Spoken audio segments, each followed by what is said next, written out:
And now with that, I want to bring in a true hero. This is a defector from, she was at the P3 lab in Hong Kong. Dr. Yan, you've seen her on Fox News. You've seen her with Bill Hemmer. You've seen her on Fox Online. Dr. Yan, thank you very much for joining us at the Falkirk Center Freedom Summit today. It's always a pleasure to meet you, sir, and thank you for inviting me to War Room. Listen, you've inspired so many people just with your heroic story of what you did to leave Hong Kong and come and tell the story of the West. But specifically, I want to ask a couple technical questions. Tell us about the P3 lab you worked in Hong Kong. What was its role, and particularly what was its role in overseeing or looking at anything that was going on in mainland China? So the P3 lab I work in Hong Kong actually belong to the University of Hong Kong and the School of Public Health. So the head, Prof. Pieris Malik, and also the other head, Professor Liu Peng, both of them are the WHO consultant for both emerging disease influenza and also new coronavirus. And we are the WHO reference lab. This lab is a top coronavirus lab in the world, and these two experts are the top corona experts in the world. So basically in this lab, we are capable to produce and also analyze all the type of the emerging virus.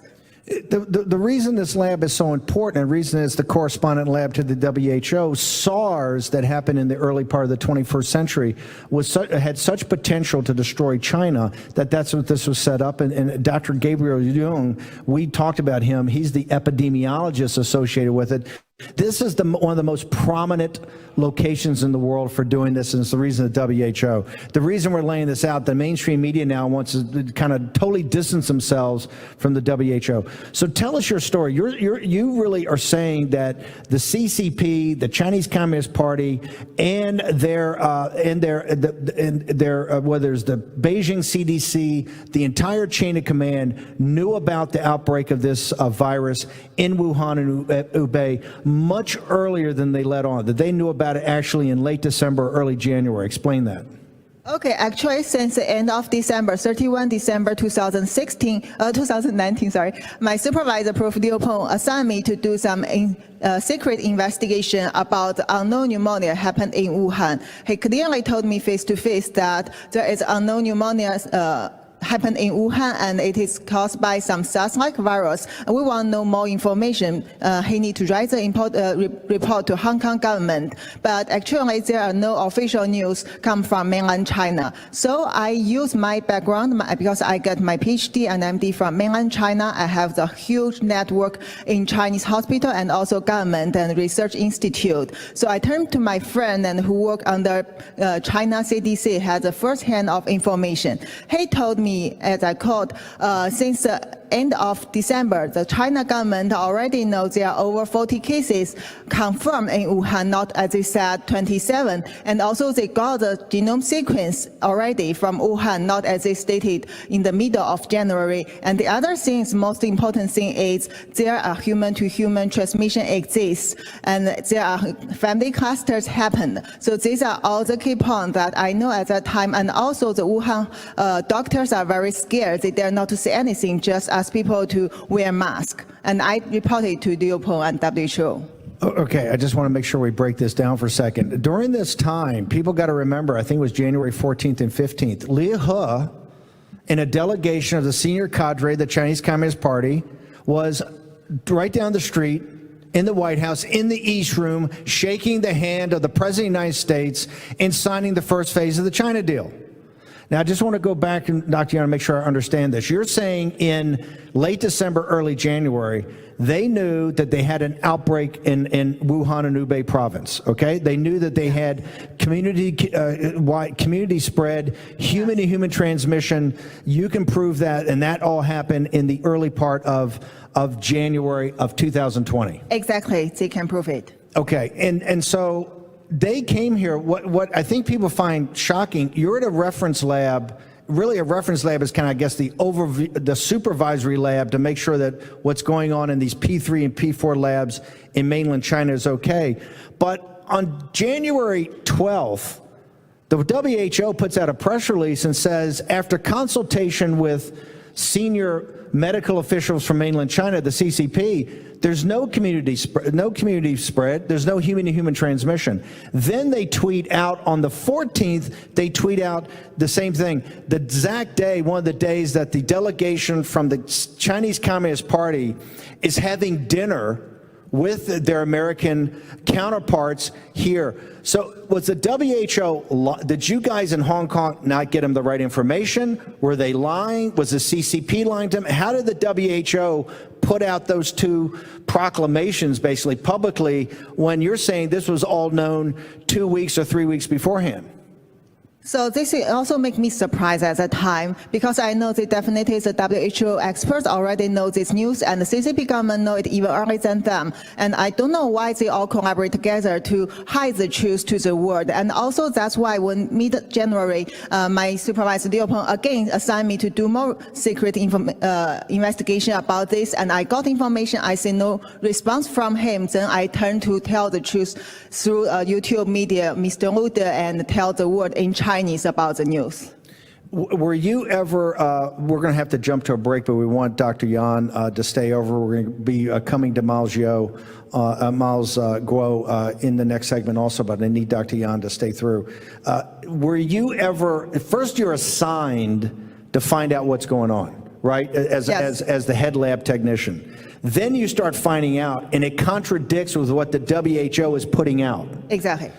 Are you warned? Did anybody say, I mean, do you go to your supervisor and say, hey, there's a big disconnect between what the truth is and what's coming out? And do they say anything to you? Yes, exactly. So since the beginning of the investigation, my supervisor told me to be careful. And then in the middle of January, exactly on 16 January, when he again asked me to do the investigation, he told me that I quoted him, don't cross the red line and be careful, if not, you will be disappeared. Dr. Yan, when somebody tells you not to cross the red line, what in your interpretation as someone from mainland China, what's your interpretation of that?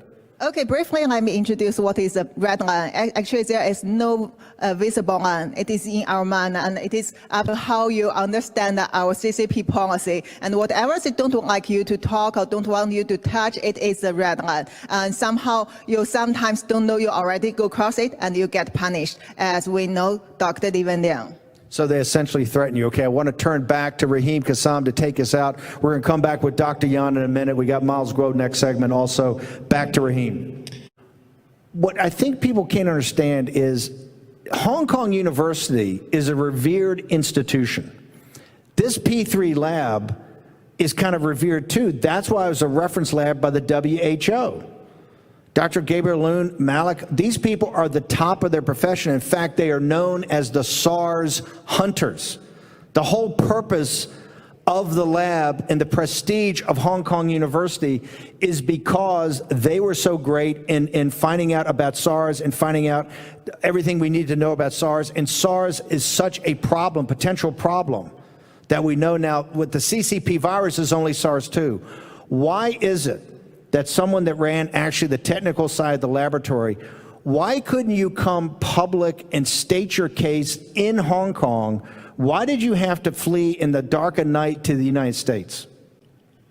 Because once I start to tell it out in Hong Kong, I will immediately get disappeared, like all the Hong Kong protesters who get disappeared without their names even. That is very terrible, because CCP government now control both mainland China and overseas, not only for even Chinese-speaking place. And I know, as you guys all know, that censorship for all over the world. So they don't like people to tell any truth against CCP regime, even it's the real truth. I mean, they just want people to know what they want you to know, like how the animal can spread the SARS-CoV-2, which is totally lie, and like how the SARS-CoV-2 come from nature, which is also another lie. And their publication from Bad Woman Shi Zhenli about RATG13 virus, which is a fabricated virus, now being questioned by a lot of researchers. But this report cannot get published because of the censorship in the scientific field. So, Dr. Yan, and when you say disappear, you mean disappear like sent to the mainland and put in a prison somewhere. That's what's happening to the Hong Kong freedom fighters. That's what, Dr. Yan, you said you're concerned about. One last question, because I know you're going to be doing a lot of media over the next couple of weeks. Is this, in your best professional knowledge, Is this virus something that naturally came out of a fresh market in Wuhan? Or is this something you think is somehow either through a gain-of-function experiment or somehow with some sort of weapons program or whatever came out of the lab in Wuhan? Is this natural or is this not natural? Before I answer this question, let me briefly introduce my background. I have my clinical medical degree from mainland China and also got my PhD degree in China. And then I turned to the University of Hong Kong to do the virology and immunology research. I also focused on the vaccine development. And since SARS-CoV-2 happened, I work in the WHO lab for the COVID-19 research. So according to my research experience, and I can say that, and all the intelligence and information I got, I can tell you that's definitely not come from nature, and also that's definitely not come from the Wuhan Huanan seafood market, because all the evidence I got shows that there are no animal hands left in any sample when they checked before they do the thoroughly cleaning of the Wuhan seafood market. But why CCP government insists that all the patients have to get the Wuhan seafood market history before they get diagnosed even in January? Why? They know at least 1/3 of patients don't have this history. They haven't been to the Wuhan seafood market, and they didn't get any animal hint from these samples. Only one sample from all the 30 samples, environmental samples they get from the seafood market has some virus detected. And these samples are not detected by the real experts from overseas or even Hong Kong. It's just done by the CCP government, and then they show the result to the world and tell you, come on, this is from China's animal. Some animal, maybe people eat bat, eat rat, and eat all the poor animals and innocent animals. They don't know how to speak. They cannot fight with CCP. So they are the scapegoats. So I don't think it can come from nature, and they cannot find the evidence now. Now see how the bad woman Zhengli gets an interview from Science recently. She herself cannot answer this question. She just let you to do the research for years and years, and they say, we know there is definitely a host, and you need to go to find the bad, you need to go to find the source. But why don't they go back to check the possibility it can come from some lab? I mean, I'm now preparing a very solid scientific report to show people that how easily this can be done from the lab, and even not need to come from the very high technique lab.